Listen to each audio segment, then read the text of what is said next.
The Tom Woods Show, episode 1614. Prepare to set fire to the index card of allowable opinion. Your daily dose of liberty education starts here. The Tom Woods Show.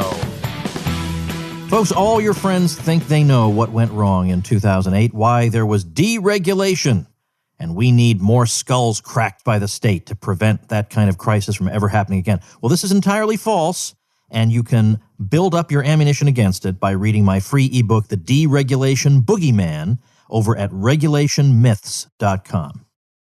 Hey everybody, Tom Woods here. I got Peter Schiff on with me to talk about the economic fallout from this ongoing coronavirus crisis. Of course, you know Peter Schiff. Chances are, if you're listening to this program, some of you have first heard of me when I was a fill-in host over on the old Peter Schiff show when he used to have a terrestrial radio program.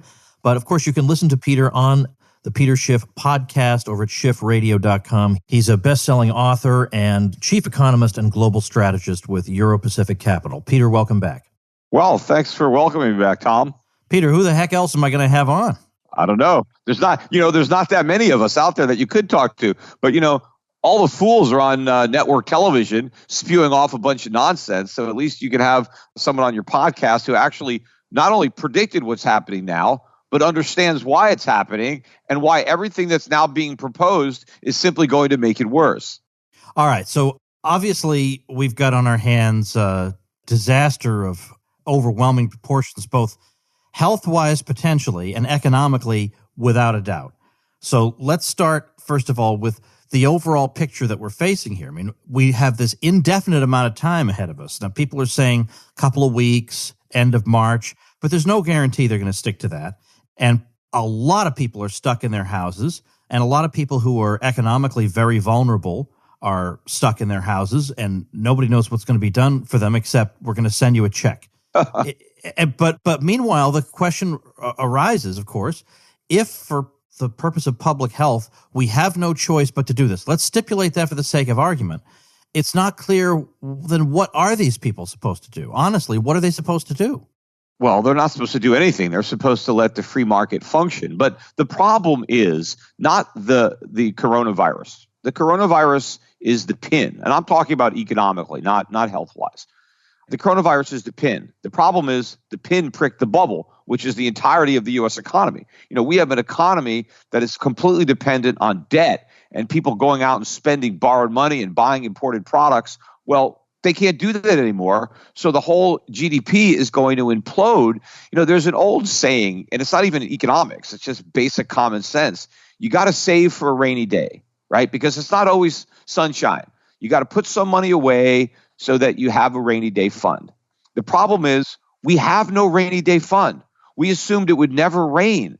See, a normal economy, if we all had to take a few weeks off and just stay at home and hang out with our kids and, play board games and just not socialize, we could do that if we had savings, if we didn't live paycheck to paycheck, if corporations weren't so levered up from buying back stock, if they actually had some cash reserves, they could afford to shut down for a few weeks. It could happen. But in America, we're not like that. And why? Because the Federal Reserve artificially suppressed interest rates as everybody kept borrowing. The government, consumers, businesses, the free market would have pushed up interest rates and put an end to all that borrowing and made sure that we rebuilt our savings. But the Federal Reserve prevented that from happening, and they created this fragile bubble economy that has now popped. And everything they're trying to do to blow air back into it is not going to work. Just showering the economy with money, dropping it from helicopters is not going to solve the problem. We need more production. We need more entrepreneurship. We need more hard work. We need more resources. Just adding money does nothing. It just makes prices go up. Well, here's a question before we get into the nitty-gritty, just almost a philosophical question. In 2008, of course, we were talking about bailouts, and you hear calls for bailouts periodically throughout modern American history. And generally what our side has said, or one of the things our side has said, is that bankruptcy can be a good thing. It generally is a good thing because it takes resources away from people who have been bad forecasters and who have allocated resources poorly, and it puts them into the hands of people who are better at this. But now in this case, I think the answer you gave me may point to the answer to my question. But in this case, here you have a once in a lifetime, maybe a once in 5 lifetimes global pandemic on our hands. Is this really a case of where we say, you've been bad entrepreneurs not to anticipate that the entire world might be shut down and put on lockdown? Who could have anticipated that? Yeah. Well, first of all, it's not even only a question of what we should do, but what we theoretically can do. I mean, when you're talking about bailing out one small industry, I mean, it's possible. I think it's wrong, but it's possible because you can tax the rest of the country to provide for the bailout. But how do you bail out everybody? If all the industries are failing together, who does the bailing? I mean, where does the money come from? Again, they just think, well, we'll just print it. But it's not going to have any value if we just print it. And so it's not going to do the companies who are getting bailed out any good. But beyond what's possible, let me just talk about, what we should do in general. And this is for all bailouts, whether it's one company or an industry or the entire nation, that bailouts are wrong. The free market is the preferable solution. Like you keep hearing people on television saying, we can't let these businesses fail. We can't let the airlines fail. We have to have air travel. We can't let Boeing fail. We need to make airplanes. Look, letting businesses fail doesn't mean that the businesses stop providing the services or producing the goods if there is a real market demand for those goods and services. I mean, if you have somebody with a bullshit company that never should have been started because there's no real demand for the product, yeah, they go bankrupt and the whole thing goes away and it gets dismantled and the capital and the labor are freed up to be used someplace productively. But look, Americans need air transportation. These are not crazy .com businesses. Delta, United, American, they're viable businesses. The planes aren't going to stop flying. All that happens if they go bankrupt is the ownership changes. The current owners lose. The bondholders take over. They end up taking a haircut. They sell the assets to some other entrepreneurs that will run the airlines more efficiently, that will run them more prudently. So we reward smarter people. We punish bad actors. Could they have predicted the coronavirus? No. I mean, not even I predicted the coronavirus, right? So nobody can predict the coronavirus, but you can predict that something bad will happen sometime. Murphy has a law, right? Anything that can go wrong will. Things will go wrong. Had the airlines not levered up and bought all their stock, right, and lived so high on the kite when times were good, they would have been able to weather any economic storm, even if it was the coronavirus. But the other big problem, if you look at the conditions now that are going to be placed on these bailouts, right, because now you have the left, which controls the House, that has to approve any bailout. They're saying, okay, if we're going to bail these companies out again, we need these restrictions. We need to do this. We need to do this, all kinds of terrible things. And what this is going to do is make sure that these companies will continuously fail and be in forever need of bailouts. I mean, they're trying to put conditions on there like you can never fire your workers. You have to increase the wages for your workers. You have to put workers on the board of directors. I mean, all kinds of stuff that is going to mean that these companies will never be globally competitive. I mean, if there's a downturn in your business, like the airlines, maybe the airlines need to lay some people off. They don't have to lay everybody off, but they may have to lay somebody off. But if you accept these asinine conditions of a bailout, everybody is eventually going to be laid off. The reality is fewer people will lose their jobs if we allow traditional bankruptcy to work than if we allow the governments to entrench current management and put conditions on these companies that guarantee their future failure where everybody will lose their jobs. Let's talk about what they're proposing in terms of so-called stimulus. It is revolving, at least in terms of the headlines we're seeing, around something like an Andrew Yang series of checks going out in the mail. Have they got anything other than that, first of all? And secondly, what good does I mean, I can understand how the average American says, look, I'm stuck at home. I still have bills to pay. I need something. And a check with my name on it is coming in the mail. That sounds pretty good. Yeah. So Andrew Yang, Sanders, may have lost the Democratic Party, right? Primary, but his ideology is winning. Well, Andy Yang is already winning over the Republicans. People we want to follow his lead. But look, the stimulus checks didn't work when George Bush mailed them out. He mailed out $600 stimulus checks. Well, since we've had a lot of inflation since then that the government doesn't want to talk about, I guess now we've upped the size of the stimulus checks to $1,000. And I'm sure this is not going to be the last of the stimulus checks. But The problem is, where does the money come from so that these checks don't bounce? Where is the government? Well, the bond market is crashing right now because the bond market has finally woken up to the reality of massive government supply, right? The government doesn't have any money either, right? So if the public doesn't have money and the government doesn't have money, the government actually is borrowing the money that it needs to give it to the people, except there's no capacity to borrow because there's nobody to lend, because all the people that we normally would borrow from are having the same crisis as we are. The Germans, the Japanese, the Chinese, they got the coronavirus. They need their money. They can't lend it to us. They got their own problems. So the only source of the money is the Fed. The Fed is going to create it out of thin air. And all that is going to do is worsen the problem, because the coronavirus is reducing the supply of goods and services. See, the real problem, other than the health problem of the coronavirus, is because so many people don't want to get the virus and don't want to spread the virus, they're all staying at home and they're not working. And so as a result of this, the supply of goods and services is being reduced, right?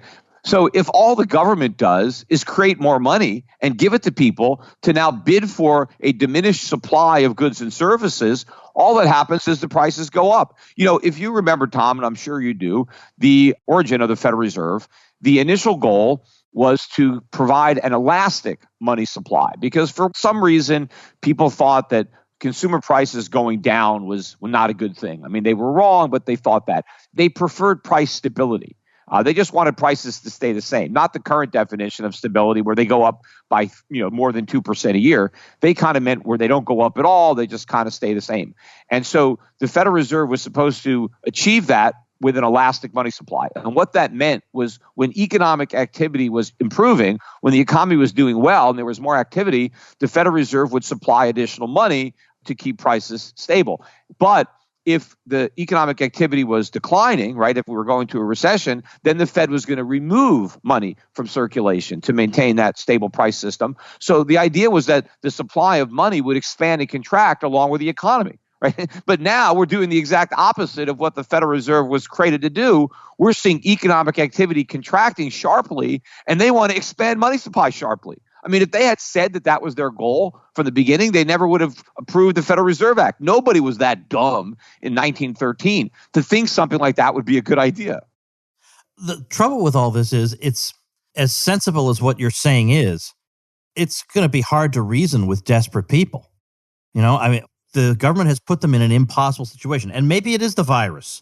Maybe there is no choice but to do this. I mean, what do I know? I'm not an epidemiologist, but you and I have never experienced anything like this. Nobody alive has experienced in peacetime something like this.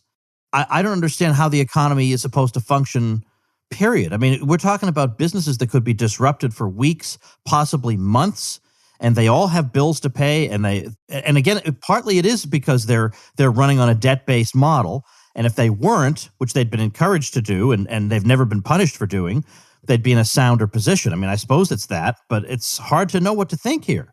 Well, look, the public has been brainwashed. They have no idea how an economy actually works. And this is fertile ground for the socialists, for the Bernie Sanders wing. Even though Sanders is not going to be the next president, that's going to be Joe Biden. He's going to be very influential in the Biden administration, as will AOC and everybody of that ilk, because all of this, once again, will be blamed on capitalism, on deregulation, on tax cuts, on not enough government. Donald Trump and the Republicans really helped in that regard by making the mistake of pretending that they had already made America great again, and that even though the only thing that Trump succeeded in doing was blowing a bigger bubble than the one he inherited, and all the problems that he was elected to solve had actually gotten worse. It's just that we couldn't see them because everybody was so giddy with the stock market being high and all the money we were able to borrow. So yeah, we're in a very precarious situation as a nation. I am very concerned about the future and well-being of the United States, and that this experiment in freedom and liberty, which began over 200 years ago, is finally going to come to an end. And, we're going to become more of a totalitarian state, and we're going to have a much, much lower standard of living. But I wanted to key on one point that you made where you said that we haven't seen anything like this in peacetime. And, of course, that makes me think of World War II and what was going on then, because a lot of people are bringing up World War II, as an analogy to this. And They're saying that we need a World War II style effort. We all have to come together the way we did to fight World War II, and we have to fight the coronavirus, right? Yeah. Well, the people who are saying that have absolutely no idea how we fought World War II, what enabled the U.S. government to fight World War II. You see, when World War II broke out, right after the Japanese bombed Pearl Harbor, FDR didn't, sit down and tell the Americans that they didn't have anything to worry about, that they weren't going to lose any money, that they weren't going to have to pay higher taxes, that their jobs were secure, that don't worry about paying your rent or your mortgage or your health care. The government's going to cover all that for you. No. FDR didn't say that. He was the big, New Deal guy. No. FDR leveled with the American public and said, you know what? This is going to be difficult. We're going to have to raise your taxes substantially. The government needs money, and the only way it can get it is from you, the people. And so they imposed all sorts of new taxes that never existed on consumer goods. And the income tax, which had newly been enacted when the war started in 1941, fewer than 3% of the American public actually paid the income tax. By 1942, better than 30% of the public paid it. And that's because we introduced it to the middle class. In fact, the withholding tax that people pay now, where income tax is taken from your pay, that started in 1942 as the victory tax. So in the opposite. Right now, the government is talking about, hey, let's suspend the withholding tax. Let's send people money. During World War II, the government started taking money. Taxes tripled during World War II, but government spending increased sixfold. So where did the government get the difference? Because they didn't raise taxes as much as they raised spending. Well, they got it from the same source. They got it from the middle class. The government told the public or asked the public, we need you to buy these war bonds. We have to pay for the war, and so we want you to lend us money. And so the American public stepped up and loaned the U.S. government all of that money, bought the equivalent of trillions of dollars. So in order to fight World War II, the U.S. government tapped into the pockets of the middle class. They asked them to pay higher taxes, and then they borrowed money from the middle class. Well, where did the middle class get all this money? I mean, we had just come out of the Depression, yet the middle class was liquid enough to finance this massive war effort? Yes, they were, because they had savings. They didn't have credit card debt. They didn't have student debt. They didn't have auto loans. They had money. And what they also did during the World War II is they stopped consuming. People weren't going out to bars and restaurants during World War II, just like they're not going now. People weren't taking vacations. Who was taking a vacation? The world was at war. We sent 16 million young American men to Europe and Japan. They weren't going out to bars looking for women. They weren't taking their girls out on a dinner date. No, everybody was staying home during the war. And prices went up. Food went up because the food was being supplied to all the military. Clothing prices skyrocketed during the war because we needed all the material to make uniforms. We were rationing goods and services. You couldn't get stuff. So everybody collectively pulled their weight. That's not what they're saying now. I mean, could you imagine if Roosevelt had said to the American public, okay, yes, we're going to send 16 million men to war, but if you own a restaurant, don't worry, we're going to bail you out. If you own a bar, if you're in the travel industry, if you have a hotel, don't worry, you're not going to lose any money. If anybody loses their job, don't worry, we're going to give you money. And we're going to cut everybody's taxes to make it all easier for everybody. I know the war is nobody's fault, so why should anybody have to suffer? Don't worry, America, the government is going to ease your suffering. How would we have paid for the war? Just had the Federal Reserve print money? We would have lost that war, before it even started. Right? How could we fight a war with a printing press? Where would we get the resources that we needed? All the planes, all the tanks, all the guns. We had to produce those with our factories that we transformed from civilian production to wartime production. I mean, we really rolled up our sleeves. We were a nation of rugged individuals who were self-reliant and who could pitch in for a cause. Today, we're a nation of deadbeats, right, who are looking to the government for a handout, and the government has nothing to hand out. How about this? Let me shift gears. I couldn't agree more with everything you just said. But I want to ask you, how should the average person understand these wild fluctuations in the stock market from one day to the next? What does it mean? Well, it means that the stock market is a casino, number one. It's always been. But look, we're talking about World War II, right? Tom, I'll just ask you the question, not really to put you on the spot, but just to see if you know. So the war broke out in 1941. How much do you think the Dow Jones fell from the peak before the war to the trough during the war? Oh, I actually don't know that. What's the answer? That's why I asked. Well, just make a guess. I mean, what do you think?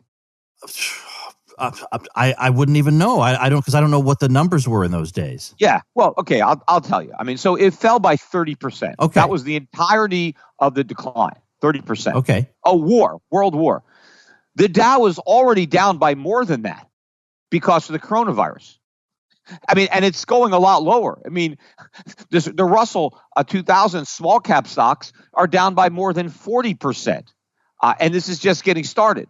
So what does that tell you? Because think about it. I mean, what do you think was worse for the world? World War II or the coronavirus?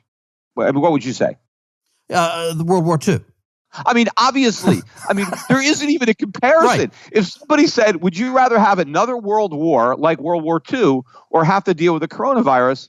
I will take the coronavirus every time. Yeah, of course. Right. I mean, what is more disruptive to the global economy, the virus or a world war that involves the entire world at war? Right. So even with World War II completely decimating the global economy, the U.S. stock market only dropped by 30%. It could drop by 50, 80% now. Who the hell knows? And it would, because in 1941, as the U.S. market was dropping, right, nobody was bailing anybody out. There were no circuit breakers. There was no government fund. The Fed wasn't coming out with facilities to buy commercial paper, to buy mortgages, to buy government bonds. It was just a free market. The market was allowed to do whatever it was going to do. And the most it declined was 30%. But with here, you have all this government aid and all this support, bailouts, money printing, one facility after another. Every day the Fed announces another $500 billion, another $1 trillion in bailout money, all to stop the stock market from falling. And it's falling anyway by more than it did during the Second World War. And the reason for that is twofold. One, the market today is far more overvalued than it was during the Second World War. And it's far more leveraged because companies have so much more debt now than they had then. And so that accelerates the decline. But also, the economy is so much more fragile now than it was in 1941 because we had all that savings in 1941. We had the resources to fight the Second World War. We don't have the resources to fight this. The public is broke and the government is broke too. And if the government is the world's biggest debtor, right, how is it going to lend money to anybody? The government has to borrow. Borrow from who? There's nobody to borrow from. So all they can do is print. And again, just printing paper money and dropping it from helicopters. You know, people are talking about that on TV and they hear helicopter money as if it's a good thing. They don't realize that that's a joke, that it's supposed to poke fun. It's not good to drop money from helicopters, but they think it is. So this is the problem. And I did want to say one other thing, too, about the coronavirus. And look, I understand it's a bad thing. And, you know, I'm doing my part in trying not to spread it, even though I doubt that I have it. I think there's like 3 or 5 cases here in Puerto Rico. But despite that, you know, we're on lockdown. There's mandatory curfews. Almost all the businesses have been ordered to close. So, I mean, we're really acting as if this is, you know, a very, very serious thing. But I understand that people die if they get the virus. I mean, not everybody, but you know, I put out a tweet about this, and I think somebody responded to it. And I've been putting out a lot of stuff on Twitter, so your people should definitely follow me because I've been writing a lot on there. But somebody responded to and said, well, the experts are saying that the coronavirus could kill 60 million people, right? So like assuming that that's worse than World War II, killing 60 million people. And I don't know how many people may die from the coronavirus. Let's say it is 60 million. That's a lot of people. I mean, I feel sorry. I feel badly for those people and for their loved ones as 60 million people end up perishing from the coronavirus, except that 80 million people died in the Second World War. And the population today is triple what it was then. So to be on the equivalent of the Second World War in terms of death, right? I'm not talking about destruction of property because we destroyed a lot of property in World War II when we were bombing cities. The coronavirus isn't going to destroy any property, right? So it's only going to destroy lives. I mean, not to downplay that, but for the economic impact, its lives. We're not losing any property. But if you adjusted it for population to be the equivalent of World War II, the coronavirus would have to kill 250 million people.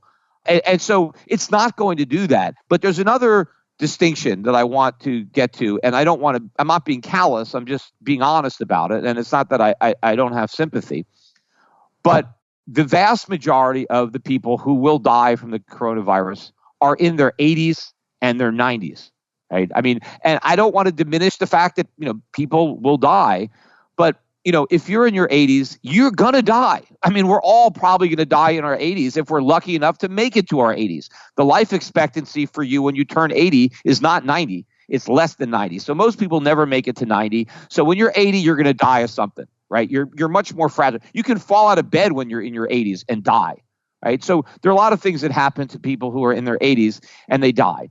And, that's bad. Maybe their lives are cut short by a few days, a few months, or even a few years. I don't know. And again, I'm not unsympathetic. My mom is 79. I hope she lives to 100, although she doesn't claim that she wants to live that long. But, when people in their 80s die, it's sad, but it's not a tragedy.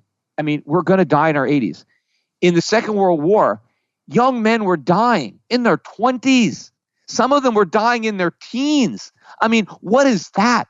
When we have all these young people dying before their lives even get started, you're talking about people that had to give their lives for their country, right? And they never had a life. They never got a chance to get married, right? To have kids, to grow old, to have grandkids, to have a career, to start a business. They didn't enjoy any of their lives.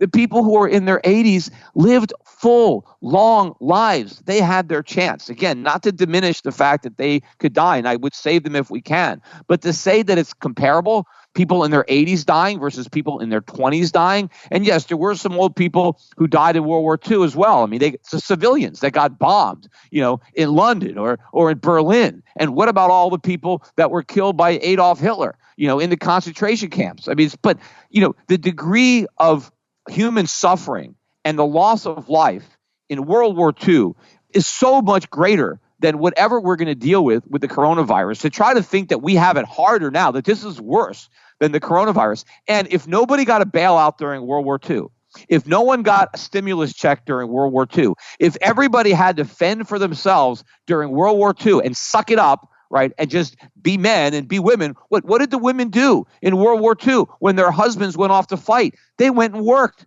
Who took care of their kids? Did the government say, oh, don't worry, Rosie the Riveter, we're going to take care of your child care? No, she figured out what to do. Everybody did it on their own. Everybody actually helped. But this is completely different. To try to act like we've never experienced anything like this, and the only way to get through it is with massive government spending to make sure that nobody suffers, this is completely ridiculous, and it should make everybody embarrassed to be an American. Well, let's say a quick thing about the political aspect of this, because you said that Bernie Sanders is obviously not going to be the next president. Joe Biden is. Now, I don't know if you meant the Democratic nominee or specifically the next president, because some people are saying that there's no way Trump can get reelected under these conditions. But my thought is we don't yet know necessarily. I mean, the severity of this thing varies from place to place, because in Germany, as of the time we're recording, they've got 9,500 cases and they've had 26 deaths. Vietnam has had some cases. They've had 0 deaths. Italy has many more deaths, and it's very unclear what exactly is. Something's very fishy here. I mean, and I'm not one of these people who says it's a hoax, or I'm not taking an Alex Jones line on this. And I don't even know what Alex Jones has said on this. I shouldn't have said that. But the point is, I think this thing is very real. But I was just reading, and I will link on the show notes page, tomwoods.com/1614, to an article by a Stanford epidemiologist. I mean, no dummy, this guy, and everybody, even people disagree with him, admit he's got all the credentials, saying, look, we are flying blind. We have no data to be going out there saying what the death rate is. We have absolutely no idea. He says it could be anywhere from 1% all the way down to 0.05%. We just don't know yet, because we don't know how many people have it and how many of them are going to die and all that. It's a wide range, but it could be extremely low. So let's just suppose, for the sake of argument, that it is extremely low and that the U.S. weathers this in a month or 2 months. Then Trump comes out victorious and says, look, I'm the guy who said, let's cut off immigration from China for the time being. And any opponent up here against me on the debate stage would have been too afraid of political correctness to do that, and everybody in the country knows it. I mean, I'm just saying that's how he could pitch it. Yeah. And meanwhile, I don't think- but hang on, but the measures people would be upset about, being forced to stay home, having their business closed, these are all carried out by mayors and governors, not by Trump. Yeah. Well, first of all, look, when the ship goes down, everybody blames the captain. That's how it goes in presidential politics, right? We haven't had a president get reelected during a recession. I mean, all the Jimmy Carter, the George W. Bush, you have a recession during your term, you're gone. And Trump is not going to be an exception to that. I mean, Trump's probably his only chance is to delay this crisis and drag it out as long as possible to try to blame everything on the coronavirus. I think his original plan was to blame the recession on the Fed. But now that the Fed is printing all the money that he can possibly ask for, I think he needs a new scapegoat. And I think that's going to be the coronavirus. But, I don't think the public is going to buy that. And remember, a lot of people voted for Trump because he promised to make America great again and make their lives better. Well, their lives are not going to be better. The average voter in the Rust Belt, the average Reagan Democrat who crossed party lines and voted for Trump because Trump was being honest about how bad things were and how he was going to change things and how the government statistics were lies and they were being, told a bunch of lies from the media and Wall Street. People, resonated. That message resonated because it was true. People were tired of being lied to. They wanted somebody honest, and they thought that was Trump. They thought he wasn't a politician, that he would actually drain the swamp. Well, none of that actually happened. As soon as he took over, all the phony numbers became real. He was criticizing the stock market as a bubble, but as soon as he became president, it wasn't a bubble anymore. It was the greatest thing ever, and we should judge his presidency based on how high the stock market was. Well, he's going to be running for re-election in a bear market. Stocks are going to be lower. In fact, the Russell 2000 is already way lower than it was when he was elected. And that's like the Main Street stocks. That's the most correlated. It's over a 7-year low. But by the time, the election comes, all the major markets will be lower than when he was elected, not just when he took office. We will be in a recession. Voters are going to be in worse economic shape. And who are they going to believe, right? Joe Biden promising all these government solutions to problems that were obviously created by too much greed and tax cuts and billionaires and wealth inequality and the culture of bailouts and all, just blaming the Republicans and Trump and promising all kinds of painless solutions, government programs for this, government programs for that, right? Or Donald Trump just promising 4 more years. I mean, I don't even know what he's going to promise because he doesn't talk. He's not he doesn't want free market capitalism. He just wants the government to give you stuff. But I think if it's an auction over who can give you the most free stuff, Trump loses that auction. There's no way a Republican can outpromise a Democrat when it comes to free stuff. And that's what the debate is going to come down to. That's what the presidential election is going to come down to. Who can give you the most free stuff because you're in so much pain. And Trump is going to lose the reelection. What I'm more concerned about is not 2020. I mean, that's pretty much a sure thing. It's 2024. Will Biden get reelected or his protege if he has to step down? I mean, because the real problem is the next president of the United States after Biden going to be AOC? Is that really how far we're going to take this? Yeah, that is indeed the question. Well, I know your time is extremely valuable. I'm going to let you go. But as I let you go, I want to do 2 things. First, tell everybody, if you want to be hearing in real time Peter's commentary about this stuff, of course, you should listen to the Peter Schiff Show, the podcast, and I'll link to that on the show notes page also. But secondly, Peter, I would think, even though you're the expert here, that given that this is not going to go on forever, this will subside, I would think right now there are some major buying opportunities, and presumably you can navigate people through those. Can you just say a word about Euro-Pacific Capital? Oh, yeah. First of all, people should definitely listen to my podcast, schiffradio.com. I've been doing them now almost every day because there's so much new information every day that I'm trying to keep people informed. So instead of doing 2 a week, I'm doing about 5 a week. And I can look at the listeners and the viewers on YouTube, and I can see that it's really going up. So a lot more people are listening. And I definitely would encourage the people who are listening already, encourage your friends because they're getting complete nonsense on the mainstream media. So more and more people should be tuning into your podcast, my podcast, to really understand what's going on. But when it comes to investing in the market, look, there are some incredible investment values right now all around the world. I mean, most of the stocks that I have been buying, not the gold stocks, but the non-gold stocks, the value stocks that pay dividends, they've all fallen by about the same percentage as the U.S. stock market, right? Everybody's kind of gone down equally. They're throwing out a lot of babies with the bathwater. But the big difference is the markets that I invested in never experienced the bubble. So they're dropping from much lower price levels and much better valuation points. So the stocks that I'm buying for my clients abroad are trading at prices equal to or below where they were at the bottom of the 2008 financial crisis. And so in order for the U.S. market to get back to where it was back then, you still have another 60, 70% decline from here.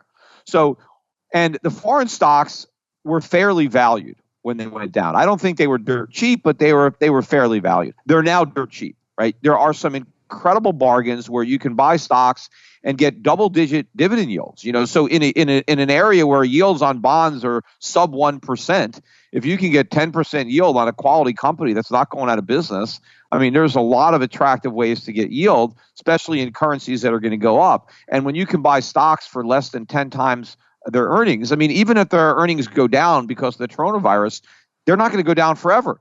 And a stock is supposed to discount all the earnings forever into the future, not just the next quarter. But you have so many analysts that all they care about is, are you going to make your quarter? So you're having all this crazy selling, and there's not a lot of liquidity out there, right? So people who want out right now, they're not getting a good price because nobody wants to buy. So stocks, forgetting about the underlying value of the businesses, the market value of the stock can diverge dramatically from the underlying value of the business in both directions. So if everybody is panicking to get out and they're willing to take any price, the stock could trade for much less than the underlying value of the company. And that's when you step up and buy. And don't worry if somebody else sells it at an even lower price than what you paid. Don't be a pig. If it's a great value, you just buy it. And in the long run, you're doing the right thing. But the problem is U.S. stocks, even though they've fallen 30, 40%, they're still overpriced. There are no bargains in the U.S. stock market. The stock market is just a little bit less expensive than it was before. And on a short-term earning basis, it's actually much, much more expensive, right? Because the earnings are coming down. And the other problem is all of the leverage that U.S. companies have. A lot of U.S. companies are going to go bankrupt. And the ones that don't go bankrupt are going to have to accept such horrible restrictions from accepting the bailout money that's going to dramatically undermine their competitiveness going forward. And so they're going to be lousy investments. And I also think that under the Sanders administration, we're going to have big increases in corporate taxes and more regulation. So to the extent that you believed that Trump's tax cuts and deregulation were good for the market, well, tax increases and re-regulation are going to be bad for the market, and the market's going down. And just, 1.2 to make about the market, because everybody is focusing on numbers, right? Because the dollar's been depreciating. The real value of U.S. stocks, right, priced in gold, are down over 70% so far in the last 20 years. The Dow Jones made its high during the summer of 1999. The Dow Jones was worth 42 ounces of gold. That was the price of the Dow in terms of gold. The price today is 13 ounces of gold. So gold, you used to need 40 ounces of gold to buy the Dow Jones. Now you can buy the Dow Jones with just 13 ounces of gold. What I've been saying the entire time is this bear market, right, this real bear market that's been going on beneath the surface is going to continue, and it will bottom out around the same gold price that the market bottomed out in 1932 and in 1966. Those were the ends of in 1980 rather, that bull market ended in 66. But the two significant lows in the U.S. stock market were 1932 and 1980. And those lows bottomed with the Dow Jones and gold being 1-to-1, meaning you can buy the entire Dow with 1 ounce of gold.